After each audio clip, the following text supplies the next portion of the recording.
Hello student, तो कैसे हो आप लोग। स्वागत है आप सभी का हमारे और आपके E2E क्लासेस में। तो जैसा कि आप लोगों को पता है, हम लोग एसिड बेसिस एंड सॉल्ट्स को स्टडी कर रहे थे, जहां पे हम लोगों ने 2 लेक्चर कंप्लीट कर लिया था, जिसमें हम लोग ने एसिड क्या है, बेस क्या है, एसिड के फिजिकल और केमिकल प्रॉपर्टी के बारे में बात किया था।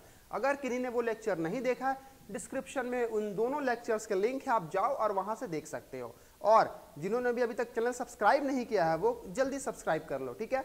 तो आज हम लोग थर्ड लेक्चर में physical and chemical properties of basis के बारे में बात करेंगे और जानेंगे कि कितने सारे फिजिकल प्रॉपर्टीज होते हैं और कितने सारे केमिकल प्रॉपर्टीज होते हैं। और लास्ट में हम लोग एक क्वेश्चन भी करने वाले हैं, ठीक है। तो ठीक है बच्चों, स्टार्ट करते हैं हम लोग आज का क्लास।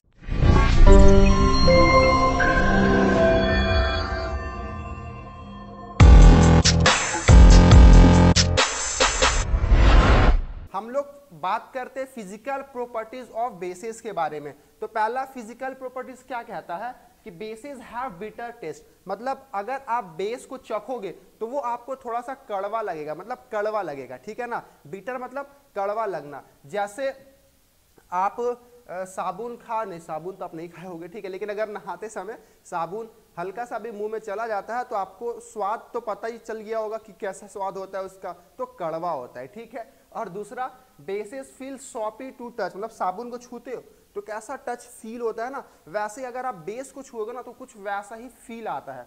बात क्लियर है। तीसरा प्रॉपर्टीज क्या बोलता है कि basis conduct electricity in solution. जैसा कि हम लोगों ने देखा था कि एसिड भी क्या था, सॉल्यूशन में इलेक्ट्रिसिटी कंडक्ट करता था और बेसिस भी इलेक्ट्रिसिटी कंडक्ट करता है। क्यों कंडक्ट करता है, देखिए बेसिस जब डिसोसिएट होता है वाटर में तो क्या होता है, प्लस आयन मतलब OH माइनस आयंस रिलीज करता है, और अगर आयंस रिलीज करेगा तो उससे इलेक्ट्रिसिटी भी कंडक्ट होगा ही होगा। इसलिए क्या होता है, बेसिस क्या करता है, OH माइनस आयंस रिलीज करता है, जिसके वजह से क्या होता है, इसमें इलेक्ट्रिसिटी कंडक्ट होता है, ठीक है ना। चौथा पॉइंट क्या है, it changes the colour of red litmus to blue. मतलब एसिड में हम लोगों ने क्या देखा था कि जो एसिड था वो ब्लू से रेड में कन्वर्ट कर रहा था लिटमस पेपर को, लेकिन यहाँ पे क्या होगा कि जो बेसिस है वो रेड से ब्लू में कन्वर्ट करेगा। मतलब अगर हम आपके सामने 2 सॉल्यूशन दे दे और हम बोले बताओ इसमें से बेस कौन है, तो आप कैसे पता करोगे, जस्ट लिटमस पेपर उसमें ड्रॉप करो। अब देखो लिटमस पेपर अगर रेड से ब्लू हो गया तो वो क्या हो गया, वो बेस हो गया। समझ में आया। तो जो बेसिस है वो क्या होगा, red litmus to blue litmus colour में चेंज हो जाएगा, ठीक है। पांचवा पॉइंट, जैसा कि मैंने अभी बताया कि जो एक्वा सॉल्यूशन बेसिस क्या होता है वो OH माइनस आयंस रिलीज करता है, और एसिड क्या आयंस रिलीज करता था, तो वो H प्लस आयंस रिलीज करता था। मतलब आयंस के ही वजह से क्या होगा, इलेक्ट्रिसिटी प्रोड्यूस होगा। तो एसिड में भी इलेक्ट्रिसिटी पास करेगा, कंडक्ट करेगा, और बेसिस में भी इलेक्ट्रिसिटी कंडक्ट करेगा। तो ये सारे जो है इनके फिजिकल पॉइंट्स है। वापस से मैं बता दूं, पहला क्या है कि वो बिटर इन टेस्ट है, कड़वा लगेगा। दूसरा, अगर आप उसको टच करोगे तो सोपी इन टच, मतलब जैसा साबुन को आप छूते हो ना वैसा वाला जो फील आएगा आपको बेसिस को टच करने के बाद, ठीक है। फिर बेसिस क्या होगा, इलेक्ट्रिसिटी कंडक्ट करता है, रेड लिटमस से ब्लू लिटमस कलर में चेंज कर देगा वो, और OH माइनस आयंस रिलीज करेगा एक्वा सॉल्यूशन में, ठीक है। तो आई थिंक ये 5 प्रॉपर्टीज आप लोग को क्लियर होंगे। चलिए, तो ये सारे थी फिजिकल प्रॉपर्टीज। अब हम लोग बात करते हैं इसके केमिकल प्रॉपर्टीज के बारे में। तो केमिकल प्रॉपर्टीज क्या कहता है कि जब भी बेसिस कुछ मेटल्स के साथ रिएक्ट करेगा, मतलब when bases react with some metals. यहाँ पे सम मेटल्स क्यों यूज किया गया, क्योंकि जो बेसिस होता है ना वो सारे मेटल्स के साथ रिएक्ट नहीं होता है, वो कुछ मेटल्स के साथ रिएक्ट होता है। जैसे आपका अल्युमिनियम हो गया, जैसे आपका जिंक हो गया, ठीक है। ये 2 मेटल्स को हम लोग एग्जांपल के साथ भी देखेंगे कि कैसे जब ये रिएक्ट करता है बेस के साथ तो क्या फॉर्म होता है। तो सीधा सा बात है कि जब एसिड रिएक्ट किया था किसके साथ, मेटल्स के साथ, तो क्या फॉर्म किया था, salt plus hydrogen gas form किया था। तो वैसे ही जब बेसिस रिएक्ट करेगा मेटल्स के साथ तो ये भी क्या फॉर्म करेगा, सॉल्ट और हाइड्रोजन गैस ही फॉर्म करेगा। बात समझ में आया। तो हाइड्रोजन गैस का मेन बात है फॉर्मेशन होगा, और इसका टेस्ट भी मैंने पिछले लेक्चर में देख लिया था, तो जाके देख लेना, ठीक है। चलिए, तो फिर अब हम लोग जैसे एग्जाम्पल लेते हैं, तो पहला एग्जाम्पल अगर हम लोग ले तो चलिए देखते हैं। सबसे पहले हम लोग लेते हैं क्या, पहला एग्जाम्पल देखते हैं मेटल। जैसे मैंने ले लिया जिंक, ठीक है, ये क्या है, इसको हम लोग बोलते हैं जिंक, Zn को क्या बोलते हैं, जिंक बोलते हैं। जब ये रिएक्ट करेगा किसके साथ, NaOH के साथ, NaOH, NaOH क्या है, सोडियम हाइड्रोक्साइड है, ठीक है। NaOH को हम लोग क्या बोलते हैं, सोडियम हाइड्रोक्साइड। चलिए, जो कि क्या होता है, बेस होता है। तो जब मेटल बेस के साथ रिएक्ट करेगा तो पता है ना क्या फॉर्म करेगा, सॉल्ट फॉर्म करेगा। तो यहां पे सॉल्ट कैसे फॉर्म करेगा, तो Na2ZnO2, Na2ZnO2 जिसको हम लोग बोलते हैं सोडियम जिंकेट। क्या बोलते हैं, सोडियम जिंकेट। और ये क्वेश्चन पिछले साल के बोर्ड एग्जाम में भी आया था, ठीक है ना। तो ध्यान से हर एक चीज को अच्छे से पढ़िए, अच्छे से समझिए। तो ये क्या हो गया, सोडियम जिंकेट का फॉर्मेशन हुआ और साथ ही में क्या रिलीज हुआ, हाइड्रोजन गैस रिलीज हुआ, जो कि क्या होता है, गैस होता है। ये सोडियम जिंकेट क्या होता है, सॉलिड होता है।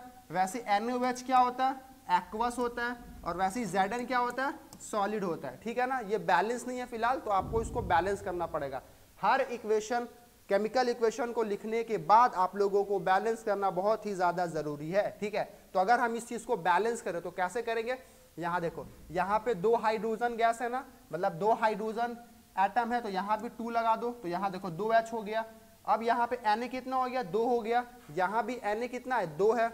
यहाँ पे Zn 1 है, यहाँ भी Zn 1 है, और यहाँ पे O2 है, यहाँ भी O2 है। मतलब ये बैलेंस हो गया, ठीक है ना। ये क्या हो गया, बैलेंस हो गया। बात क्लियर है।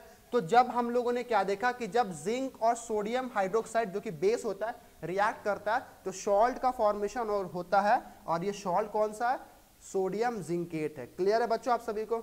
चलिए अब हम लोग दूसरा एग्जांपल लेते हैं। अब दूसरा एग्जांपल में क्या लेते हैं, एल्यूमिनियम लेते हैं, ठीक है। चलिए क्या लेते हैं, एल्यूमिनियम। तो जब Al जो कि सॉलिड होता है, ये जब रिएक्ट करेगा बेस के साथ, तो बेस क्या हो गया, NaOH बेस हो गया, सोडियम हाइड्रोक्साइड जो कि एक्वस होता है ना। तो ये इसका लेकिन हम लोग जब भी एल्युमिनियम और NaOH का रिएक्शन करवाएंगे तो हमेशा in the presence of water reaction कर, मतलब वाटर के साथ रिएक्ट करवाएंगे, ठीक है ना। प्लस H2O, वाटर के साथ हम लोग इसको रिएक्शन करवाएंगे, ठीक है। तो तब क्या फॉर्म होगा, तब जो फॉर्म होगा वो क्या फॉर्म होगा, सोडियम मेटा एल्युमिनेट फॉर्म होगा, ठीक है, एल्युमिनेट। तो क्या हो गया, सोडियम NaAl2O2, NaAl2O2 फॉर्म किया, जो कि क्या है, हम लोग इसको क्या बोलते हैं, सोडियम मेटा एल्युमिनेट, ठीक है। और साथ में क्या, हाइड्रोजन गैस तो निकालेगा ही निकालेगा, ठीक है। हाइड्रोजन क्या गैस क्या करेगा, रिलीज करेगा। तो यहां देखिए एल्युमिनियम जब रिएक्ट किया बेस के साथ, मतलब मेटल बेस के साथ रिएक्ट किया, तो क्या फॉर्म किया, सोडियम मेटा एल्युमिनेट फॉर्म किया, NaAl2O2। अगर हम इसको बैलेंस करें तो क्या होगा, क्योंकि ये बैलेंस नहीं है ना, तो बैलेंस करना जरूरी है। तो बैलेंस करेंगे तो क्या होगा, यहाँ देखो, यहाँ पे अगर हम हाइड्रोजन गैस देखते हैं तो यहाँ पे हाइड्रोजन, मतलब हाइड्रोजन एटम को अगर देखेंगे तो यहाँ 2 हाइड्रोजन है, यहाँ पे 3 हाइड्रोजन, यहाँ कितना है, 2 हाइड्रोजन है। तो ऐसा करते हैं कि यहाँ पे हम 3 कर देते हैं, ठीक है। तो हाइड्रोजन कितना हो गया, 6 हो गया। अब हाइड्रोजन 6 हो गया तो यहाँ भी 6 करना है। ऐसा करते हैं 2 इसको दे देते हैं और 2 इसको दे देते हैं, ठीक है। तो क्या हो गया, यहाँ देखो 4 हाइड्रोजन और यहाँ पे 2 हाइड्रोजन, कितना हो गया, 6 हो गया। हाइड्रोजन बैलेंस हो गया, ठीक है। अब आते हैं ऑक्सीजन के पास। यहाँ देखो ऑक्सीजन कितना है, यहाँ पे 2 और यहाँ भी ऑक्सीजन 2, 4 हो गया ऑक्सीजन। और यहाँ पे ऑक्सीजन 2 है तो आगे में 2 लगा दो, तो ऑक्सीजन क्या हो गया, 4 हो गया। अब अल्मुनियम 2 हो गया, सॉरी अल्मुनियम 4 हो गया ना, वहां पे 2 ऑलरेडी है और 2 इस तरफ है, तो अल्मुनियम 4 हो गया, आगे में 4 लगा दो। और सोडियम 2 था तो यहाँ भी सोडियम क्या हो गया, 2 हो गया। चलिए बैलेंस हो गया ना, बैलेंस पूरा। तो इस इक्वेशन को हम लोगों ने बैलेंस भी कर दिया, केमिकल इक्वेशन को। तो ये 2 एग्जाम्पल किस चीज के है, जब बेसिस रिएक्ट करेंगे कुछ मेटल के साथ, और कुछ मेटल्स वो क्या होंगे, एक जिंक होंगे और एक अल्मुनियम होंगे, ठीक है बच्चों, क्लियर है ये चीज। अब हम लोग आगे बढ़ते हैं नेक्स्ट रिएक्शन के तरफ, जो कि क्या है, जब बेसिस रिएक्ट करेगा नॉन मेटल ऑक्साइड्स के साथ। मेटल ऑक्साइड्स नहीं बोल रहा, याद रखिएगा, नॉन मेटल ऑक्साइड्स बोल रहा। अब मेटल ऑक्साइड के साथ रिएक्ट करके क्या बनाएगा वो हम लोग आगे देखेंगे, ठीक है। चलिए, तो बात यह है कि जब भी बेसिस रिएक्ट करेगा नॉन मेटल ऑक्साइड के साथ तो क्या फॉर्म करेगा, सॉल्ट प्लस वाटर फॉर्म करेगा। क्यों सॉल्ट और वाटर फॉर्म किया, आगे बात करेंगे, ठीक है। चलिए, तो फिलहाल तो हम लोग इसका एक एग्जाम्पल देख लेते हैं, ठीक है, कि नॉन मेटल ऑक्साइड्स लेना है। देखिए, नॉन मेटल्स नहीं लेना है, नॉन मेटल्स ऑक्साइड लेना है। तो नॉन मेटल में जैसे आता है क्या, कार्बन, है ना। अगर हम इसका एग्जाम्पल देखें तो नॉन मेटल्स में क्या आता है, कार्बन आता है, ठीक है। तो अब कार्बन ऑक्सीजन के साथ रिएक्ट करेगा तो क्या बनाएगा, कार्बन डाइऑक्साइड। तो मतलब CO2, ठीक है, CO2 कार्बन डाइऑक्साइड जब रिएक्ट करेगा बेस के साथ, बेस क्या हो गया, NaOH बेस हो गया, ठीक है। तो रिएक्शन क्या होगा बताओ, CO2 नॉन मेटल ऑक्साइड जब रिएक्ट करेगा बेस के साथ तो सॉल्ट और वाटर फॉर्म करेगा। इसका मतलब Na2CO3 प्लस H2O का फॉर्मेशन होगा, ठीक है ना। Na2CO3 जो कि हम लोग इसको क्या बोलते हैं, सोडियम कार्बोनेट। तो सोडियम कार्बोनेट फॉर्म करेगा जो कि क्या आता है, एक सॉल्ट है, ठीक है। क्या है, सॉल्ट है। सॉल्ट की फैमिली के बारे में डिस्कस करेंगे आगे, ठीक है, जब हम लोग सॉल्ट की पढ़ाई करेंगे। अभी हम लोग बेस की पढ़ाई कर रहे हैं।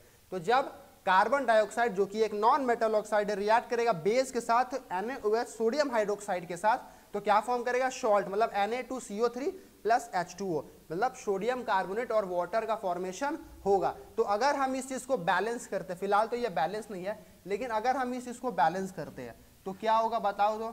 तो यहाँ पे कार्बन एक है, यहाँ कार्बन एक है, बैलेंस है। Na यहाँ पे एक है, यहाँ Na 2 है, तो आगे 2 लगा दिए। H2O 2 है, 2 2 3 2, चलिए बैलेंस हो गया, सारा सब बैलेंस हो गया। यहाँ पे ऑक्सीजन 3 था ना, यहाँ देखो, यहाँ 2 ऑक्सीजन और यहाँ 4। अच्छा नहीं, बैलेंस कहाँ हुआ, अच्छा हाँ 4 है ना, 3 और 1 4, ठीक है, बैलेंस हो गया। ये क्लियर है, पहला एग्जाम्पल हो गया। दूसरा एग्जाम्पल ही बता दे क्या, तो दूसरा एग्जाम्पल और कोई मेटल सोचो। तो मैंने सोच लिया, क्या है पता है, सल्फर है, ठीक है। तो अगर सल्फर को ऑक्सीजन के साथ रिएक्ट करवाएंगे तो सल्फर डाइऑक्साइड SO2 को जब रिएक्ट करवाएंगे किसके साथ, NaOH के साथ, NaOH के साथ। NaOH क्या होता है बताओ, बेस होता है। तो जब हम इसके साथ रिएक्ट करवाएंगे तो क्या फॉर्मेशन होगा, Na2SO3 प्लस H2O का फॉर्मेशन होगा, जो कि क्या है, सॉल्ट है, sodium sulphate. Sodium sulphate formation हो गया, जो कि एक सॉल्ट है, और साथ ही में H2O का फॉर्मेशन हुआ।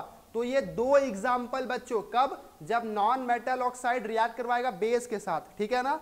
आई होप आप लोगों को ये दोनों एग्जाम्पल क्लियर होगा। अब जो भी सॉल्ट फॉर्म हुआ है ना, वो दोनों क्या है, वो दोनों सॉलिड होगा, ठीक है ना, वो दोनों क्या होगा, सॉलिड होगा। तो अब यहाँ पे एक बात बताओ, अगर इसको अगर हम बैलेंस करें तो सेम है, यहाँ पे 2 लगा दो, बस बैलेंस हो गया, ठीक है ना। यहाँ पे 2 लगा दो, बैलेंस हो गया। अब देख लो, आप चेक कर सकते हो, ठीक है, बैलेंस कैसे हुआ।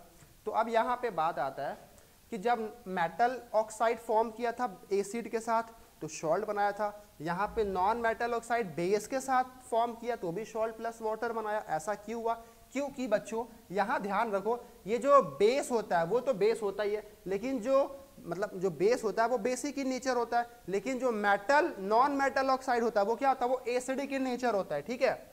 वो क्या होता है, एसिडिक इन नेचर होता है। जैसे मैंने देखा था, या फिर हम लोग ने देखा था पिछला क्लास में, ठीक है, पिछले लेक्चर में, कि जब मेटल ऑक्साइड जो कि क्या होता है, बेसिक इन नेचर, एसिड के साथ रिएक्ट किया था, मतलब इनडायरेक्टली बेस और एसिड का रिएक्शन हो रहा था, ठीक है। तो जब भी बेस और एसिड रिएक्ट करेगा क्या फॉर्म करेगा, सॉल्ट और वाटर फॉर्म करेगा। तो यहाँ पे अगर हम लोग देखेंगे कि जो नॉन मेटल ऑक्साइड है ये दरअसल क्या होता है, एसिडिक इन नेचर है, ठीक है, एसिडिक इन नेचर है। तो जब एसिड और बेस का रिएक्शन होगा, और बेस तो बेसिक इन नेचर होता है, तो जब एसिडिक इन नेचर और बेस मतलब जो एसिड और बेस का रिएक्शन होगा तो सॉल्ट और वाटर का ही हमेशा फॉर्मेशन होगा। ये बात याद रखना, क्लियर है ना, सॉल्ट और वाटर का फॉर्मेशन होगा। तो आई होप आप लोगों को ये चीज क्लियर होगा, ठीक है बच्चों।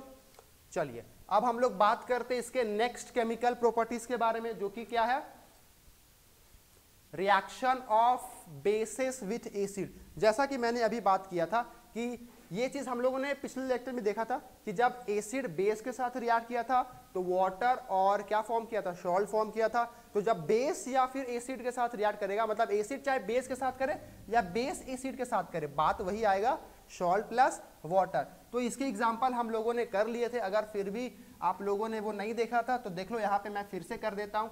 एसिड आप ले लो HCl, ठीक है, और HCl को रिएक्ट कराओ तो बेस के साथ NaOH के साथ, तो क्या फॉर्म करेगा, तो सॉल्ट फॉर्म करेगा, मतलब NaCl plus H2O, salt plus water form किया। बैलेंस करना है, कर लो बैलेंस, देखो हो सकता है क्या बैलेंस।